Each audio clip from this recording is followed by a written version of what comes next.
When the ER doors burst open, I thought my husband was running to save our son. Our 4-year-old was burning up, his tiny body violently convulsing in my arms from a sudden, terrifying spike in fever. But my husband didn't look at us. Instead, he cradled a little girl I'd never seen before, screaming for a doctor to check her into the emergency room first. I watched in absolute horror as he deliberately pushed us aside, prioritizing his mistress's child while our own son fought for his life on a waiting room bench. The betrayal shattered me completely. But the real nightmare began the following morning. After leaving us abandoned in the hospital all night, he came racing back, tears streaming down his face, begging our son for forgiveness. But he didn't get the chance. The doctor stepped out, looked him dead in the eye, and cold-bloodedly said, "You're too late." My name is Clara, and at 34 years old, I always believed I was the anchor of my family. I spent my days managing a demanding corporate career while dedicating every spare second to ensuring our 4-year-old son, Leo, had a stable, loving upbringing. My husband, David, was a successful architect, but lately he had become a ghost in our own home. He was always working late, always glued to his phone, and increasingly cold toward me. I kept telling myself it was just a stressful phase, desperately holding on to the crumbling pieces of our marriage for the sake of our little boy. But on that stormy Tuesday night, reality shattered. It started with a low cough, but within hours, Leo's temperature skyrocketed to a terrifying 104 degrees. Suddenly, right in the middle of our living room, his tiny body went completely rigid and began violently shaking. He was having a febrile seizure, his eyes rolling back as he convulsed right in my arms. Terrified, screaming for David, I managed to carry Leo out to the car. David took the wheel, his face pale and tense, but instead of focusing entirely on our suffering child in the back seat, his hands shook violently as he kept glancing down at frantic incoming notifications on his dashboard screen.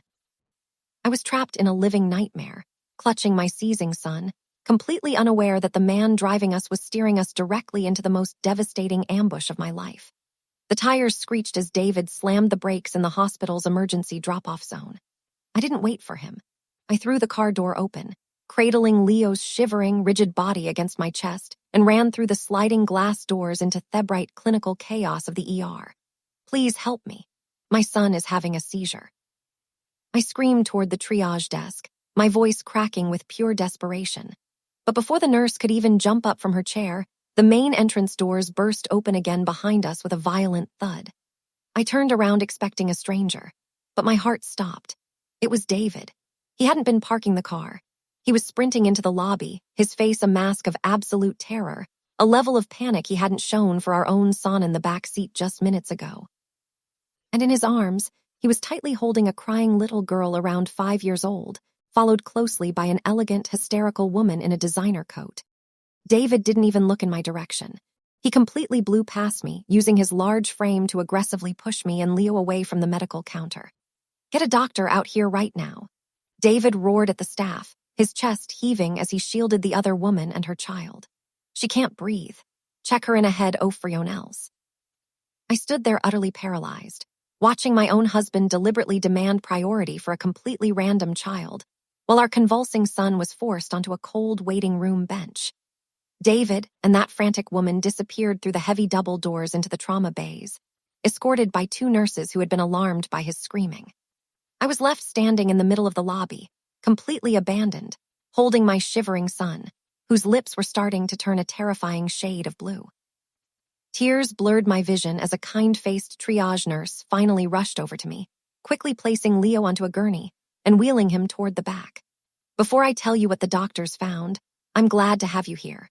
Follow my story until the end and comment the city you're watching from so I can see how far my story has reached." They took Leo into a separate cubicle down the hall. For the next 2 grueling hours, I paced the narrow clinical corridor alone. Through the glass window of an adjacent treatment room, I could see David. He was sitting closely next to the elegant woman, his arm wrapped tightly around her shaking shoulders, whispering comforting words into her hair while the little girl rested on a bed. He never once looked out into the hallway. He never phoned my cell to check if our boy was alive or dead. The cold, hard truth settled heavily in my chest. My husband had a secret family, and when forced to choose between us under the blinding lights of an emergency room, he had effortlessly chosen them. While Lee was finally stabilized under a heavy sedative, sleeping under the watchful eye of a nurse, I walked out to the parking lot. My hands were numb, but my mind was completely clear. I unlocked our car and opened the glove compartment, pulling out David's old work tablet, the one he always kept synced to his primary digital accounts for remote drafting. He had forgotten to change the master passcode, a simple 4-digit combination we had used since college. With a racing heart, I opened Edhi's messaging applications and cloud storage. The screen illuminated my face, revealing a meticulously hidden life that had been active for over 2 years. There were hundreds of photos of David, the elegant woman from the lobby, and the little girl laughing together at beach resorts and birthday parties. But what cut the deepest were the monthly financial ledgers. David had established a secret bank account, systematically siphoning tens of thousands of dollars from our joint savings to pay the rent in a luxury apartment downtown, cover private preschool tuition, and fund lavish shopping sprees for his mistress. The text messages showed they had explicitly planned this night. She had called him in a panic over a mild asthma flare-up, and he had promised her he would drop everything to protect them. It wasn't a sudden lapse in judgment. It was a calculated long-term betrayal. He had been starving our marriage and our son of love, time, and security to build a completely separate paradise with someone else. The first rays of dawn began to cut through the cold hospital windows, casting a bleak, gray light across the pediatric ward. Leo's fever had finally broken after hours of intense medical intervention, and he was resting safely, his pale little face buried in the hospital pillows. That was the exact moment the door slowly clicked open. David walked in looking completely disheveled. His expensive shirt wrinkled and his hair a mess. He was clearly expecting to find a broken, weeping wife who would blindly lean on him for support. Instead, I sat completely still in the plastic chair, staring at him with cold, detached eyes. He immediately put on a grand performance of false sympathy, rushing to the side of the bed and reaching out to touch Leo's forehead. "Oh, thank God he's okay," David whispered, his voice trembling with forced emotion as he turned to face me. "Clara, I can explain everything about last night. That woman is just the wife of an important international client. Her daughter had a sudden life-threatening allergic reaction, and since I was nearby, I had a moral obligation to help them. You have to understand it was a total freak emergency." He stood there waiting for me to nod, attempting to gaslight me into believing his elaborate lie. Completely unaware that I had spent the last 3 hours reading his text logs and staring at photos of his secret family. He honestly believed he could still control me, manipulate the narrative, and smoothly slide back into his role as a respectable husband and father. Before David could utter another word of his elaborate lie, the heavy wooden door swung open and the attending pediatrician walked into the room. Her face was set in a tight, grim expression, her eyes cutting straight through David's disheveled appearance with absolute disdain. She had been the lead physician on duty the previous night, and she had witnessed the entire disgusting spectacle in the lobby. "Mr. Whittaker," she said, her voice cutting through the quiet room like a razor blade. She didn't offer a handshake. Instead, she flipped open Leo's medical chart with clinical precision. "Your son suffered a severe febrile seizure that could have resulted in permanent neurological damage.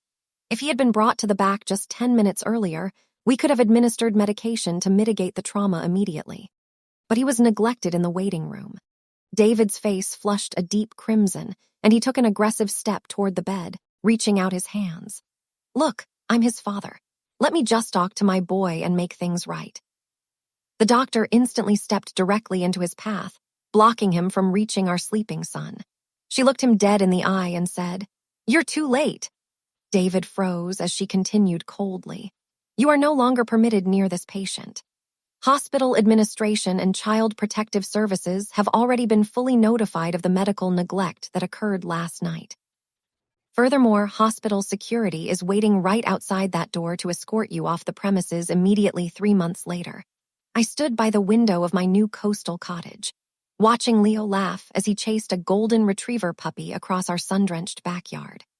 The hospital records, the Child Protective Services report, and the extensive financial logs I pulled from David's tablet made the legal battle incredibly short. My attorney executed a swift, punishing divorce that stripped David of every asset he had left. He was ordered to pay maximum child support, while I was awarded sole legal and physical custody of our son, with his visitation rights completely suspended until further notice. David's carefully constructed world collapsed in an instant. Facing massive debts from funding his mistress's lavish lifestyle and hit with a severe corporate investigation into his embezzled accounts, he was fired from his architectural firm. His mistress left him the moment his bank accounts dried up, and he now lives in a tiny apartment facing impending legal charges for corporate fraud. Leo and I have finally built the peaceful, secure life we always deserved, free from the shadow of deceit. For the first time, I am accountable only to myself and the well-being of my beautiful boy. Now, I'm curious about you who listened to my story. What would you have done if you were standing on that cold waiting room bench? Comment your thoughts below. And meanwhile, I'm leaving on the final screen 2 other stories that are channel favorites, and they will definitely surprise you. Thank you for watching until then end.